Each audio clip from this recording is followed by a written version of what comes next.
Welcome to Mindful Talk, brief conversations about mindfulness in the workplace and at home.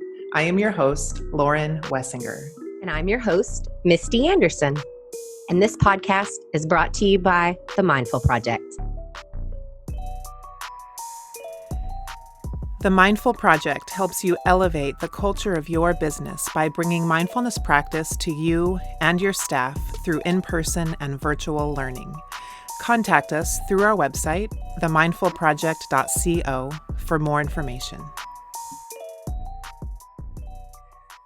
Hi, friends. Welcome back to Mindful Talk. Misti and I are here today to talk about road rage and driving mindfully. Hi, Misti. Oh, hi, Lauren. Such a hot topic. I bet people are like driving and they're like, what? Is she talking to me? Totally. I now live in a place where we have no cars and no driving. So it's hilarious that we're talking about this. But where this topic spurred from is me driving across the United States with my family and the people in my family that I saw, as well as the people on the road that I saw. And I don't think I have to tell you, I don't think there's anybody listening that would agree that there are some crazy things that happen on our road today. This is kind of sad. I live in Fort Worth, Texas, and just last week, in our area, right off University, there was a man who was killed at 2:00 in the morning from a little fender bender.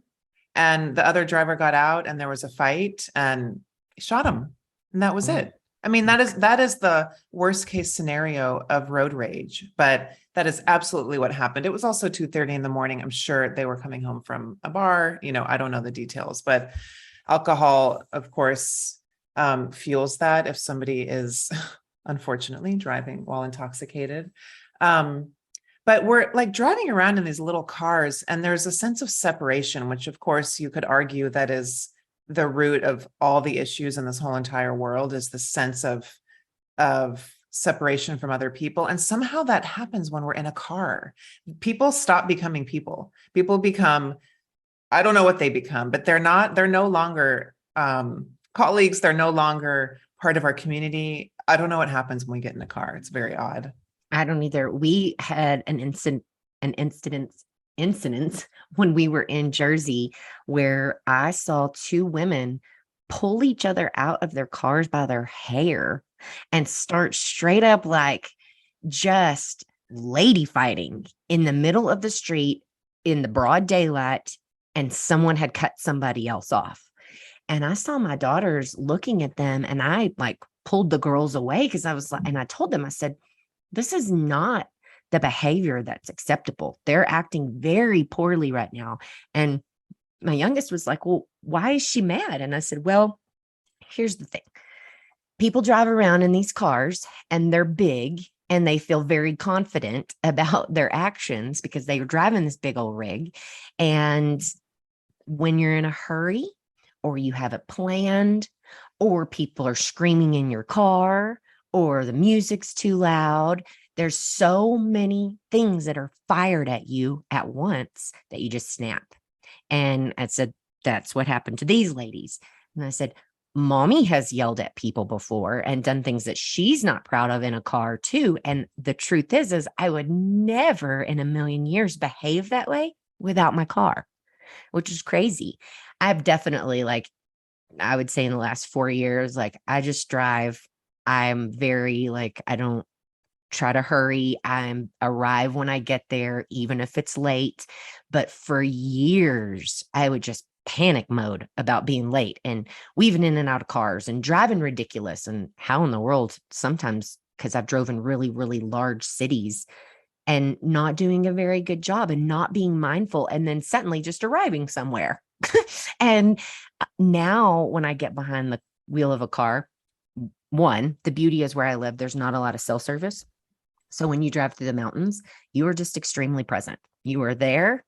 You can't listen to your radio. You can't listen to your audiobook.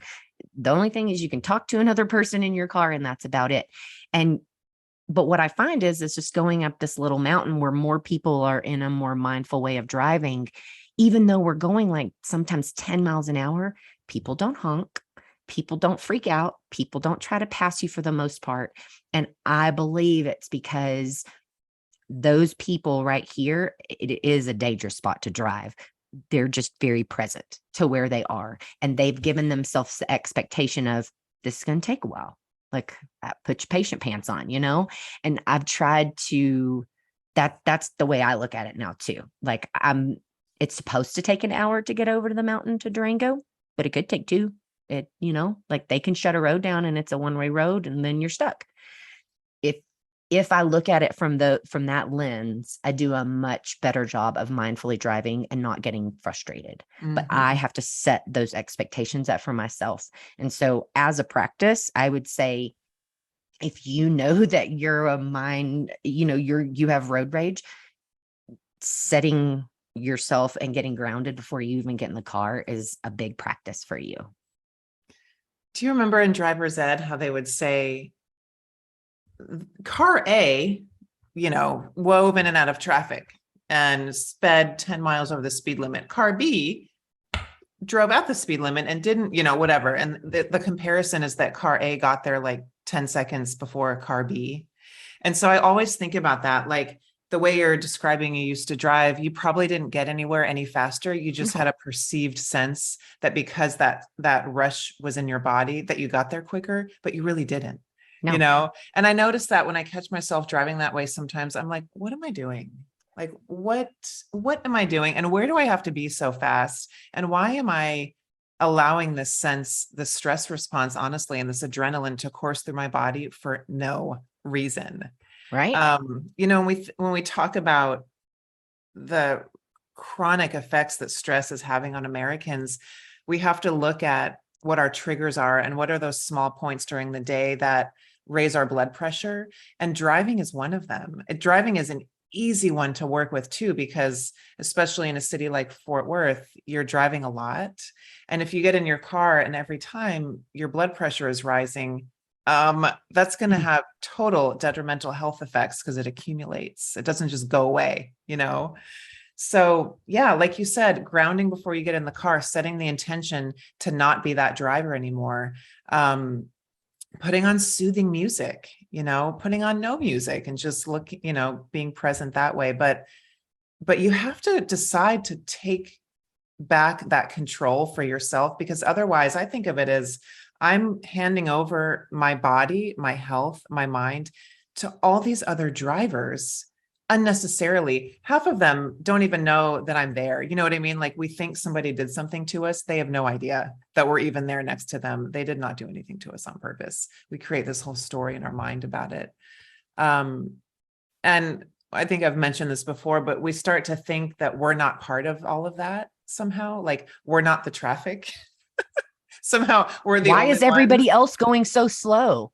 Well, Right. guess what? You're going slow too. Why is there so much traffic? You're traffic. I'm part of the traffic. And there's that separation again. Somehow Yep. we're like not part of that, but we are, it's really funny. We're so funny sometimes, humans. Right?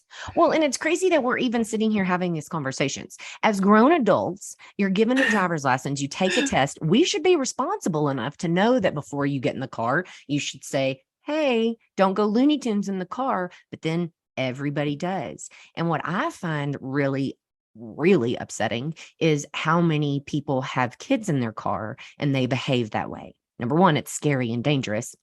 But number two, it's like you're setting your kids up for that acceptable behavior when they're adults. And I mean, my kids, yours is starting to drive. So, I mean, you're in it.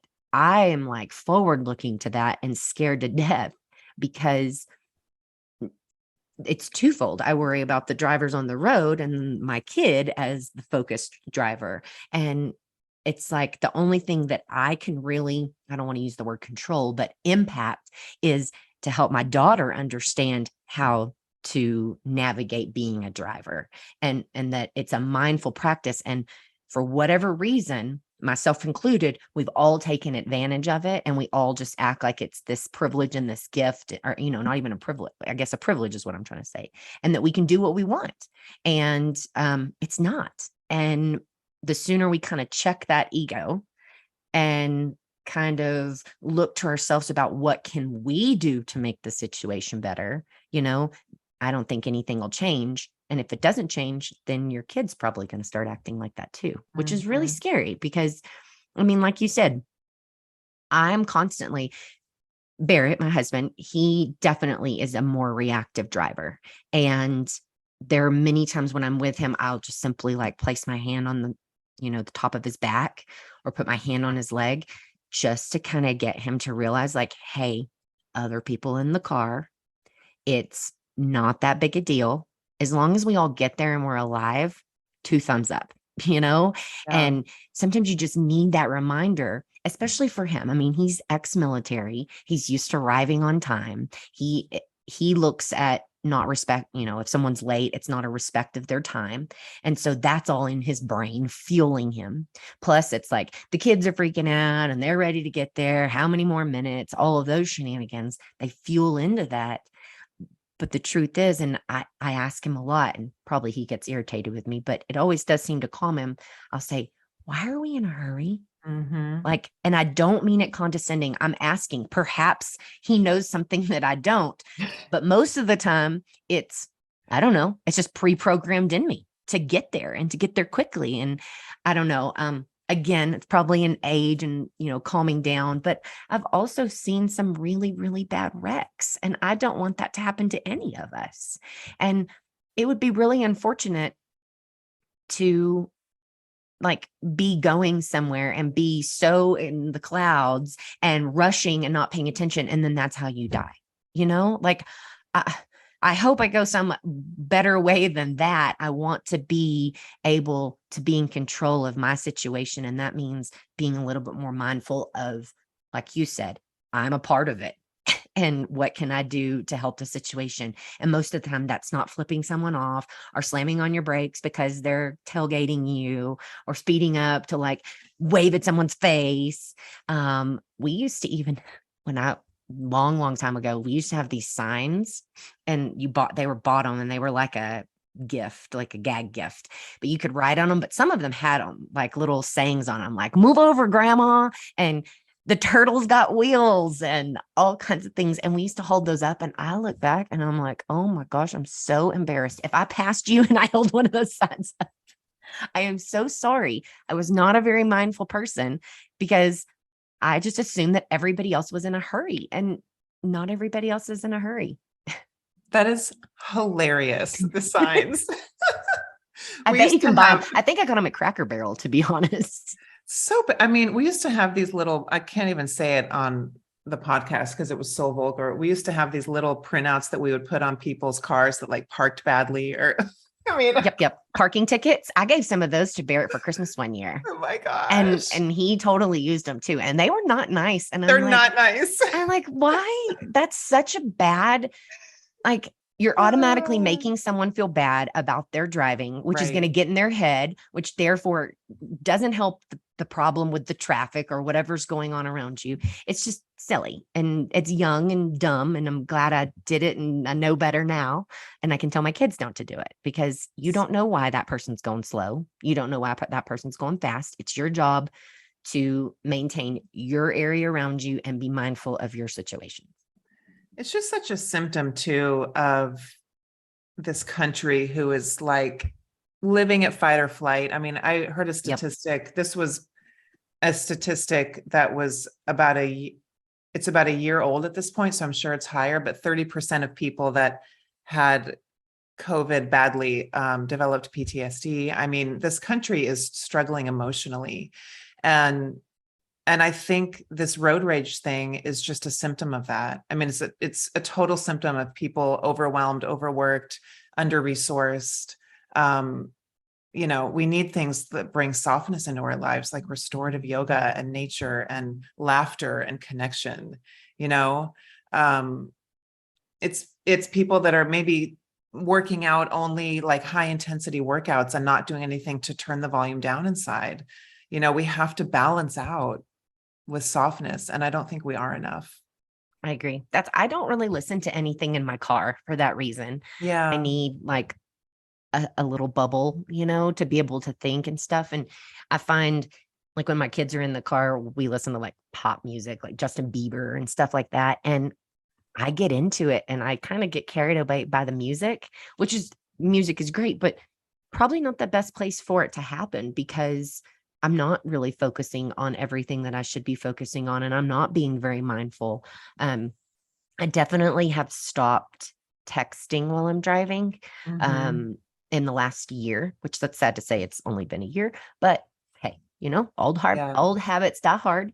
But what I found was my kids would call me out. Like mom Right. texted when she drove, and I'm like, "Bah, you can't Right. tell them not to do it, and I then you do know. it, and they can see it. Not to mention, holy cow, is it dangerous? Mhm. And that is a huge mindfulness practice to put your phone down in your car and not look Yep. at it till you get to where you're going. I love the people, it used to annoy me, but I love the people that have the auto message from their car that says Mhm. like so and so's driving, she'll return your text message when she gets there. I'm like, you go, girl. Like Yeah. that is, but I also know people that have that text message, then they turn around and text me. And I'm like, you're not Uh, supposed to be texting via your car. So there's definitely a lot more safety features on the cars these days, which is awesome, like from a texting perspective.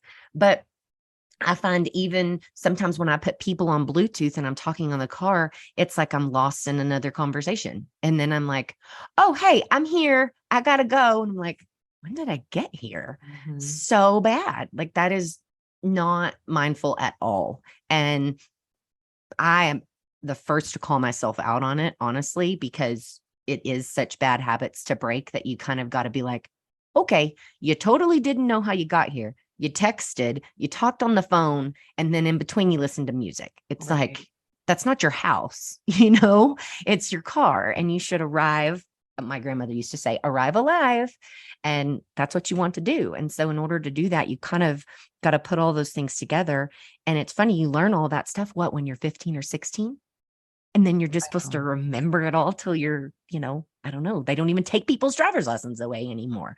So it's like that one little education you had way back when gets you all the way to like what, your early 30s. And then you're like, oh, you can die in a car crash. And then, it kind of, when you have kids, it gets even bigger because then suddenly it's like other people to protect. And now, like, as someone, like I said, who lives where there aren't a lot of cars and I'm not commuting anymore, it's so beautiful because when I do get in a car, I am connected to what I'm doing. But that only came from like not being in a car a lot. For 15 years, I was a sales rep and I drove 8 hours a day. I sat in traffic. My car was like my hotel room. It had literally changes of clothes and food. And when people are like that, because I know there's a lot of sales reps out there, it becomes really easy to forget that driving is what you're supposed to be doing. mhm. Yeah, totally. So I I think use, that, oh, sorry, go ahead. I was going to say, I use my car time is as I listen to podcasts in the car. I love it. It's Um, learning. yeah, totally. It's my time to listen to audiobooks or podcasts. It's the only time I listen to them. I don't listen to them at home. I don't put in earbuds, really AirPods at home and do things and multitask that way. So car time is my listening time. And I love it because I'm always alone and I'm actually not doing anything else except driving. So I feel really present to listen to what I'm listening to. Yeah. So Well, but I mean, I think you can do those two things at once and be like doing what you're supposed to be doing. yeah, It's yeah. the wheels just start to fall off the bus literally when you start to do all of the things. Like, Mm, someone asks you for a snack in the back seat. You need to plug your phone in. Someone asks for a different radio station. You need to get gas. So you're looking at that. You need to look at your maps. Like, there's so many things we do while we're driving. It's kind of insane. I know. I'm It talking about it is. and I'm It like, oh, really is. it's scary. And Yeah. it's crazy how many people aren't present in their body when they get into that big vehicle. Hmm. So I guess the whole purpose for me in this discussion is to remind you that we've talked about mindful eating. We've talked about sleeping. We've talked about all these topics. We've never talked about driving. And it's as big of a deal as all of that other stuff because you can get great sleep, you can practice yoga, but if you get behind your car and you act like a fool, you're not going to be around to do any more yoga. Mhm. And so I feel like, I mean, this is the call out for myself too. Although I do feel like like I said, in the last year, I've gotten a better handle on um, what I do in the car and my intentions in the car and my attitude in the car. Cause I feel like, I mean, I remember my grandparents telling me years ago, like, if you're really angry, don't get in the car. Like, if you're mad about something and you get in a fight with somebody, you storm off, and what do? You get in your car and drive away. It's like the worst thing that you can do because you're not in a good headspace. And so just use this as a reminder that, hey, what I'm doing, while it feels like second nature, because to most of us, it does, it's a really big thing. And I actually need to be really present for this activity. Yeah. Yeah, absolutely. All right. Well, thank you so much. Great idea for a topic. Yeah, I feel like I'm gonna like really focus on this whenever I do get in a car again, which is really good. And so I hope everybody enjoyed it. I hope if you're listening in the car, you're only listening and driving. And as always, we appreciate you guys, and we will talk to you guys next week.